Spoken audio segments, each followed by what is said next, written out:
வாழ்க வையகம், வாழ்க வையகம், வாழ்க வளமுடன். குருவே துணை. அனைவருக்கும் இனிய காலை வணக்கம். மகாகவி பாரதியின் கவிதா தேவி அருள் வேண்டல் கவிதை பார்த்து கொண்டிருக்கிறோம். இன்றைய பகுதி, இன்னது கண்ட இளையவன் கருதும். ஆ ஆ மானிடர் அருமையின் வீழ்ந்து புன்னிலை எய்திய போழ்து அதின் நெடுங்கால் தெருமருகின்றலர். சில பகல் கழிந்த பின் புதியதாம் நீசப் பொய்மைகொள் வாழ்வில் விருப்புடையவராய் வேறுதாம் என்றும் அறிந்திலரே போன்று அதில் கலிக்கின்றார். என் சொல்கேன் மாயையின் எண்ணரும் வஞ்சம். இந்த முனிவர், பன்றியான இந்த முனிவரின் செயலை கண்ட அந்த இளைய வாலிபன் தன் மனசுக்குள்ள நினைக்கிறான்,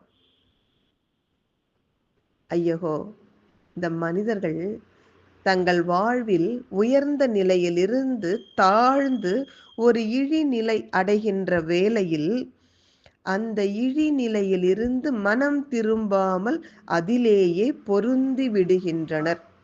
ரொம்ப கவனமா ஞாபகம் வச்சுக்கோங்க. ஏதோ ஒரு சந்தர்ப்ப சூழ்நிலையால் மேல்நிலையிலிருந்து கீழே வந்துட்டீங்கன்னா நம் மனம் அதில் பொருந்தாது.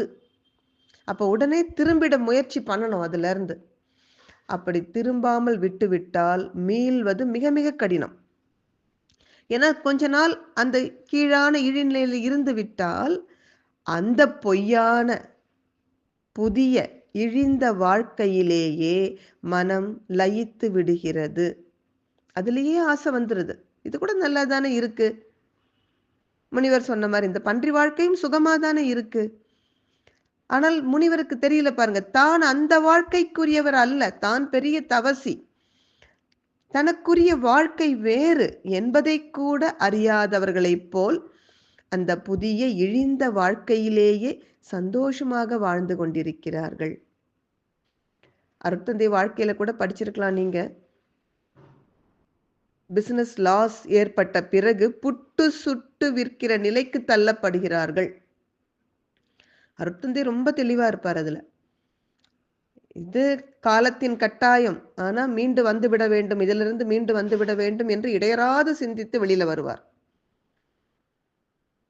அதே போலதான் தன் மனதுக்கு பிடித்த அக்கா மகளை திருமணம் செய்து கொள்கிறார். இல்லற வாழ்க்கை இனிமையாக போகிறது. மனதுக்கு ஒத்தவள் மனைவியாக அமைந்துவிட்டால் இனி என்ன இருக்கிறது என்று அதிலேயே மயங்கி விடவில்லை. தன்னுடைய வாழ்வின் நோக்கமான தத்துவ ஆராய்ச்சியில் தொடர்ந்து ஈடுபடுத்தி கொண்டே இருப்பார் தன்னை. அதுதான் ரொம்ப முக்கியம். மனிதர் என்ன பண்ணிடுறாங்க, ஒரு புதிய விஷயம் அது தன் நிலைக்கு பொருந்தாத தாழ்வுடையதா இருந்தால் கூட பரவாயில்ல, இதுவும் நல்லா தான் இருக்கு, இப்படியே இருந்துக்கலாம், ஒரு நாளும் அதற்கு இடம் கொடுக்காதீர்கள், இது மாயை, மயக்கம். அந்த இளைஞன் அதைத்தான் நினைக்கிறான்.